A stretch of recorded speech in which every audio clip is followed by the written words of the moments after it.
দর্শক, বাঁধ ভাঙন এলাকায় আছেন আমাদের প্রতিনিধি নজরুল ইসলাম রঞ্জু। যুক্ত হচ্ছি তার সাথে। রঞ্জু, দুর্গত মানুষরা কোথায় আশ্রয় নিয়েছেন? আমাদেরকে এই বিষয়ে আপনি বিস্তারিত যেমনটা জানাবেন। বলছিলেন এখানে যে গত ২ দিন টানা বৃষ্টি এবং পাহাড়ে ভারতীয় উদ্যানের পানিতে ফেনী জীবন অবাক না করলে কে করবে? 28% মিল্ক ফ্যাটের অবাক করার সাথে ফ্রেশ মিল্ক পাউডার। জীবন অবাক করুক প্রতিদিন।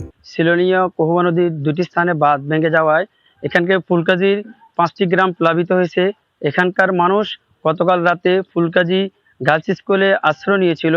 আজকে পানি দুপুরের পর থেকে একটু একটু কমার পরে এখানকার মানুষ তাদের নিজ নিজ ঘরে আশ্রয় নিয়েছে এবং স্থানীয়দের অভিযোগ সরকারিভাবে তারা কোনো ত্রাণ সহযোগিতা পায়নি এবং তাদের একটাই দাবি, তারা ত্রাণ এবং সাহায্য চায় না, তারা একটি টেকসই বাঁধ নির্মাণ চায়। একটি টেকসই বাঁধ নির্মাণ হলে এখানকার মানুষ যে প্রতি বছর বন্যায় ক্ষতিগ্রস্ত হয় এটা থেকে তারা রক্ষা পাবে।